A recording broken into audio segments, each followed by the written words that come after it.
Okay, it's time to deal with the Meroxybind. Where was this Meroxybind chapter? It was probably somewhere around here. Yeah, we got a lot of chapters in this. Meroxybind. No, we're not editing this out. Yes, Accelerated Giant. Okay. Okay, so compared to the normal dragon with d6, d4, takes d4, knight takes d4, knight f6, knight c3, g6, we get our sort of usual Yugoslav attack positions. We get to castle queenside, we're gonna play h4, h5, and all that. The accelerated dragons allow for a Meroxybind, and the Meroxybind involves an early pawn to c4. And this is a very desirable move because black is not able to play this pawn break pawn to d5, which is something he wants to do, and because we'll have some sort of a free space advantage. But we can't really go for this in the normal dragon because, they attacked our pawn and we kind of had to protect it, so we didn't have time to put our pawn on c4, which we wanted to. But if black delays his knight like this, maybe we'll have time for example, c4.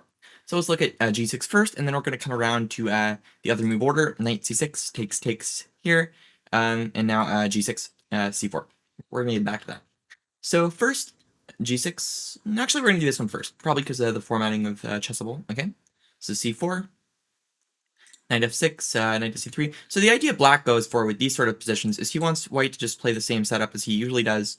And this is not a good idea because black can just play d5 in one move instead of two. So if we go for our usual Yugoslav attack positions, black is playing d5 because we haven't played bishop c4 yet, and now black has very good play in the center, and f3 is out of place, just weakening the position if it's pretty open. So, shoot, where was I? It's okay. Yes, I found it. Okay, cool. So, but we just don't go for this. Okay, also, probably if you're wondering, it's like, hey, can't white just play bishop c4, change his move order up? After all, black doesn't have knight g4 because, the bishop's not protecting it. I'm still not convinced this is working because if we play pawn to f3, black has this really annoying move queen to b6, and there's all this x-ray pressure, and then there's these discovered attack tactics and all that, so we really don't want to go for this. There's still some theoretical line here involving bishop to b3, but that's a whole other story. I don't really see the point for two reasons. One of them is black can transpose into normal dragons with pawn to d6, which, I mean, not the dragon's good, so we're good there.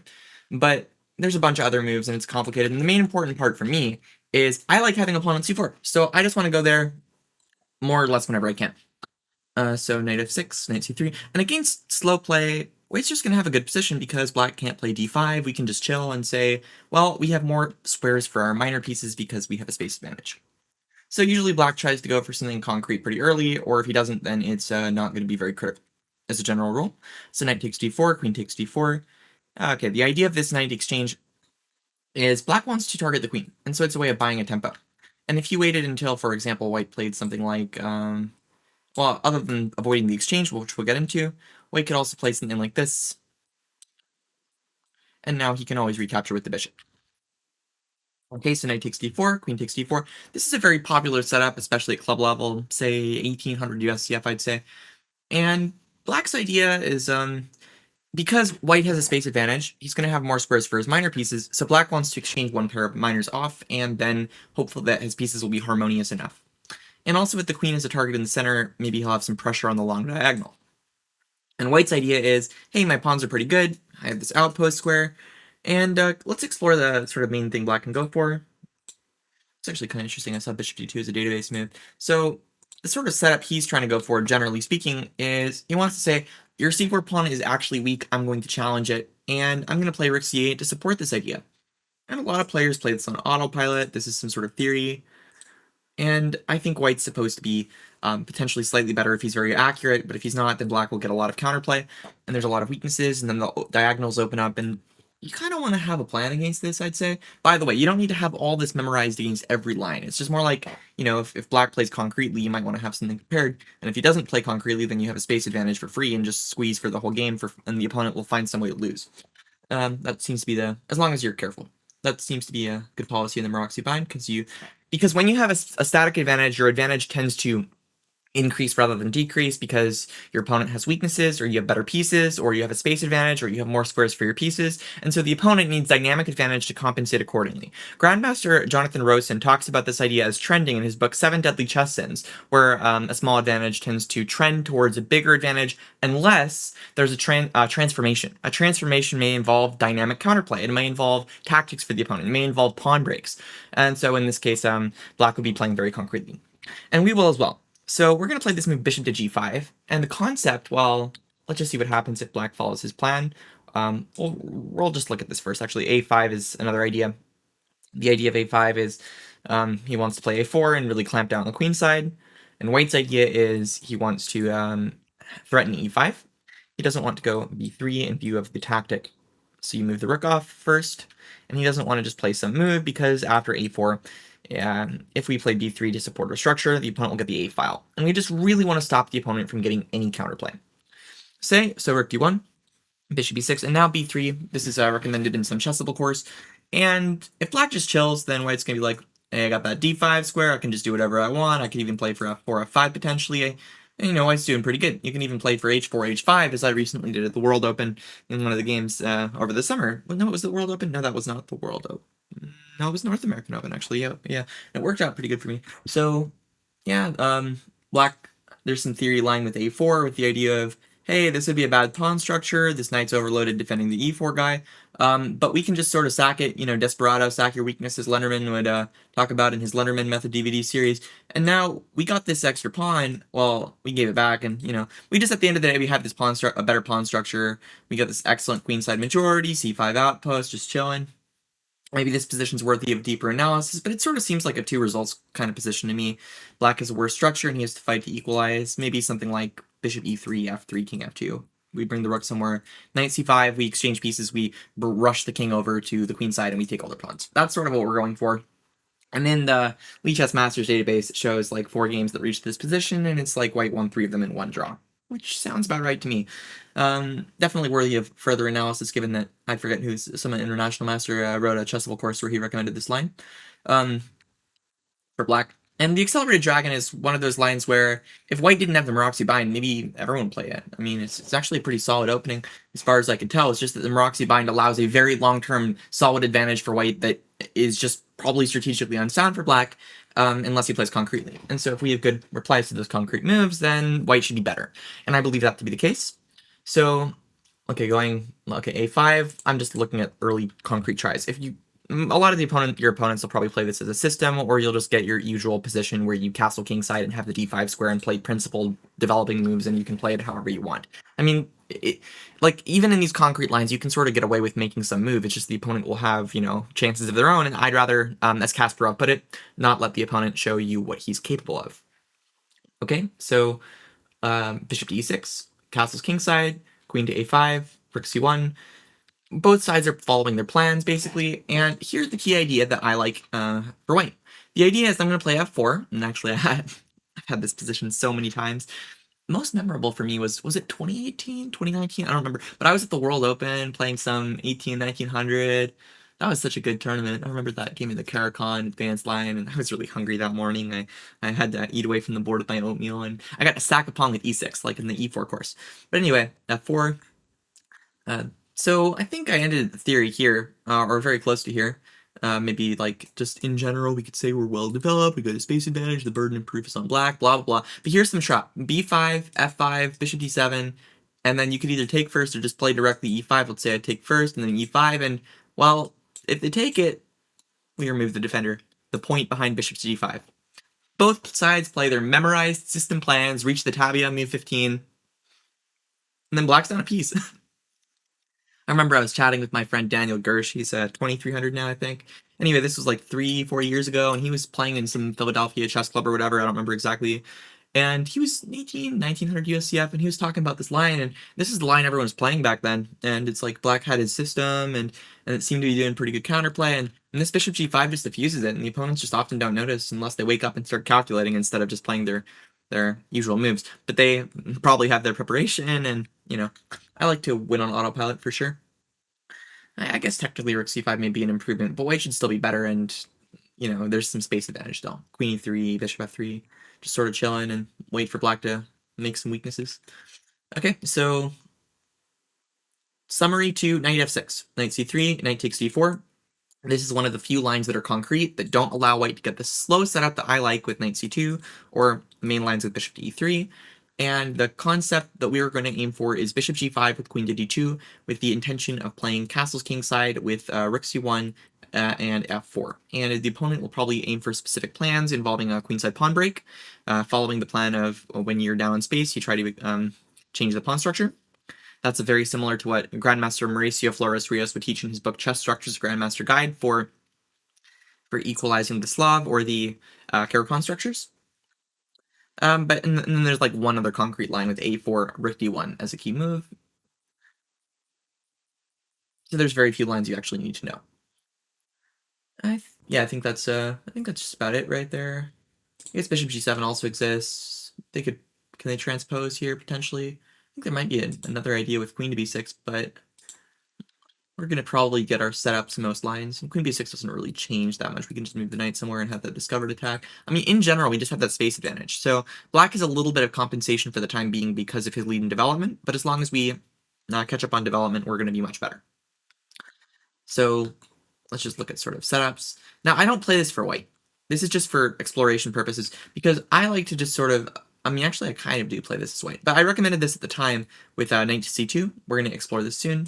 But just going over the sort of main lines you get, white sort of saying I got some space advantage, and black generally is sort of going to try to equalize the position by exchanging pieces, especially the dark-squared bishop to leave white with the bad bishop, and white will usually be a little bit better for a long time, play on the queen side, black will try to activate his pieces very slowly, and would have some equalizing chances, while white will have very active pieces. That's all well and good. It's the main line. You can look into it. There's plenty of databases, plenty of games. Notable is if you decide to avoid the knight to c2 lines to follow the main line, the new idea that I was discussing recently with Grandmaster Timur Gareev and also National Master Julian Prolenko is this idea h3 on move 10. And the concept behind it is instead of queen to d2, we're going to be playing a queen to c2.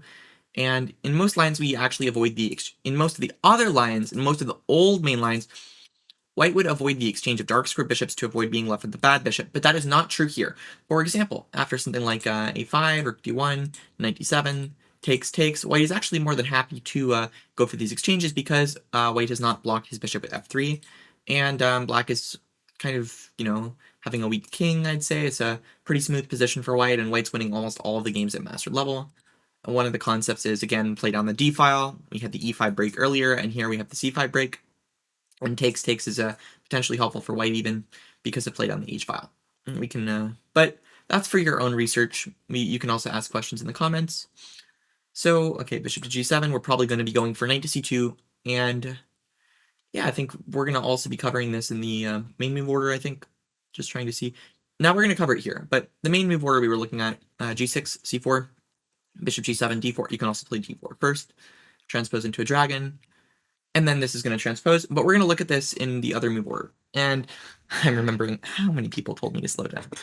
Ben Johnson, during our Perpetual Chess podcast interview, told me that talking to me was like drinking water from a fire hose. Please slow down, Elijah. Please slow down. And then Timur Gareev, he suggested this for my YouTube videos, and Yakov Norowitz recently as well. So, okay. I will offer slower summaries at the end. Don't worry. Okay. You can enjoy, you can relax, take it easy. And if I'm talking at normal speed, perhaps some of you may want to watch at 1.5 speed. But for some of you may just want dense information, just times 2 speed may be better. Anyway, okay, so going back, knight to c6, 4 takes, g6, c4. So there's this concept, though, of going knight to c2, which avoids almost all the theory. And the reason, or at least the crucial theory, it may be slightly substandard theoretically in the short term with dynamics. In the long term, it's just as good. But the concept behind it is, because black is down on space, in the long term, white's advantage is going to increase because he simply has more squares for his minor pieces. And black's equalizing plan, or at least attempt to equalize, in a lot of lines, is to play this exchange knight takes d4, and then clear the road for the play down the c file, or for the bishop, potentially, on c6 in some lines. And we say, no, you're not exchanging that. We're having a full board of pieces, too bad for you. And honestly, I think black can possibly go for some sort of early f5. But if he doesn't go for anything concrete, then white's doing very well. And I guess here's the lines I covered in the course initially. F5 takes castles, and just sort of say, hey, in these structures, white should be doing pretty good, because even though black has 2 center pawns, he can't really move them because we have this C pawn. If he pushes this guy, we got a good outpost going. We got like some pressure on the pawn. We also have this. So it's like, hey, are those pawns strong or weak? Well, they're probably weak. And yeah, I'm pretty happy with white here. You just sort of develop your pieces. Let's continuing the line. I guess there's a million ways we can play. Just like, I don't know, bishop g5, queen d2, rook d1. Develop your pieces and just ask black why his pawns are weak. That probably is a good plan. There's other ways you can play too. And okay, let's say bishop e2, knight f6. Okay, whatever. It's not about the lines. It's about the concepts. Concept. Black wants to grab this knight. Why trade the being cut of bishop? Oh, I remember several years ago. I was some kid, 15, 16 years old, I think, maybe a little younger. I was going on a school field trip to Six Flags, Fiesta, Texas or something. I was studying chess on the bus. There was my friend Kwa Win. He's like 2100 now or something like that. I don't remember, but he was stronger than me at the time, and we were playing some game. And I don't remember some game analysis afterwards. My friend Robert Schlentenko, and he was sort of suggesting to me, hey, you never really want to exchange these bishops as black, because then you have a lot of dark square weaknesses, and this is even true if there's the threat of the doubled pawns. But it does seem like concretely in this position, black may want to do this. I'm not completely convinced that black wants to do this. I think white has a perfectly playable game. But at least black has this c5 outpost. At least black can develop his pieces. Maybe he can put his pawns on dark squares to compensate. And white has not castled queenside, so that means that he's not going to have as abrupt of an attack as he would, because pushing the h-pawn may be less effective, even though it is potentially still effective. Especially these days, it's important to look... I'm going to slow down. Especially these days, it's important to... I lost my train of thought because I was making myself... Okay, so these h-pawn pushes and g-pawn pushes in the middle game, even when it's in front of your king, is something that a lot of really strong players, and especially modern young grandmasters, are considering. So keep a lookout for those moves. Pushing Harry, you could say. And Alekhine liked the g-pawn push. Judah Polgar liked the g-pawn push. Botvinnik liked the g-pawn push. There's also a g2 to g4 book by, I can't remember what grandmaster's name, from New in Chess. That was worth... it seems to be quite an enjoyable book as well. It's a very common dynamic idea. And also Lipnitsky would talk about this g2 to g4 push in his book, Questions of Modern Chess Theory, talking about how you can attack the center from the flanks. That's not completely related, but the idea of the g-pawn pushes and h-pawn pushes are very related to each other, and the h-pawn shove would be studied especially with Grandmaster Ginger GM with his Harry ideas, paired with Grandmaster AlphaZero's, I'm losing Matthew Sadler's book on AlphaZero, because AlphaZero would often aim to put his pawn on h6 and weaken the opponent's kingside. A lot of the top grandmasters have been aiming for those positions these days. Okay, but even so, at the time I recommended bishop to d2, because when you have a static advantage, your first priority should be prophylaxis. We don't need an unclear position. We want a better position. And we're going to get it too, because now we've prevented the opponent's only idea, and we're going to continue developing our pieces. A5, this is some sample variation, for instance, and black can be like, my pieces don't have squares, so I'll trade them. Yeah, but that's okay, because white's pieces are all still better. You can do anything. You can play bishop g4, you can play f4, you can play queen d4, whatever. You have a space advantage still, and you have this d5 square. Okay. And also, let's say knight to c5, pawn to b4, and again, space advantage, easy development, right? Let's say they play knight to e6, we can just sort of develop, move the rook, and keep developing pieces.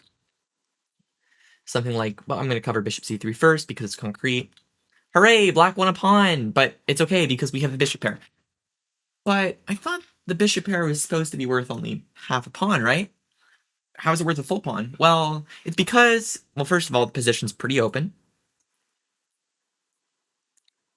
Second of all, it's because this bishop is black's better bishop, and black is a weak color complex. And as Lipnitsky explained in Questions of Modern Chess Theory, when you have the bishop pair and the opponent is left with either a bad bishop or a weak color complex, usually you have full compensation for the opponent on general grounds.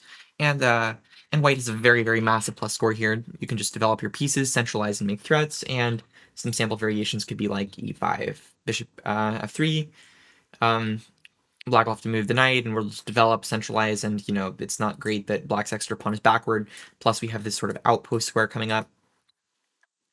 So let's say something like bishop to e6, we have b5. Okay, there's different moves. I know I recommended, I'm just covering the lines I originally recommended, and white now has this double threat of, you know, trapping the knight because of the checkmate, or trapping the bishop with f5. But it's because of the weak dark squares. Okay, knight to a5, queen d4, same concept, just a lot of good compensation and probably more than that. You're gonna get this knight in soon. So let's say knight e6. There's different moves. Well, I can play tons of stuff. It doesn't even matter. I mean, probably we can even sack the exchange with knight d5. I don't care. But we might as well give a concrete line to illustrate something. And at the end of the day, black has managed to exchange 2 pairs of minor pieces, so he has drawing chances. But that's about it. White's pieces are just better. Okay, so, well, what else is there? I guess summarize, yeah. Summarize. Black plays the d6. Black plays the dragon.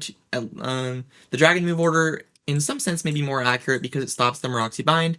Although that may be questionable depending on how good the dragon actually is. But I very much like to play these sort of no-risk Maroczy bind positions. If black lets us play c4, we will. If black lets us play c4 and knight c2, then he needs to play concretely very early, or else he just has a very cramped position. There's a few concrete lines that black can try to aim for. You don't need to know that much theory for them, but it can still be helpful if you want to try to crush the opponent and not just get a playable game. And the concrete setup that you may want to know is if they play this exact line with this early knights, and we have not played knight to c2 yet, they may try to exchange, and we're going to play bishop to g5, and let's say bishop to e6, they go for their usual setup. A trap worth knowing is this sort of f5 and e5 plan, which has this tactical concept of winning the bishop, and I would say especially up to, like let's say 1400 or lower probably won't know enough theories. Black, they'll just get a bad position. 1800, they may think they know enough theory and probably follow their setup around to move 15 or so. They're going to be strong enough to fall for this trap now.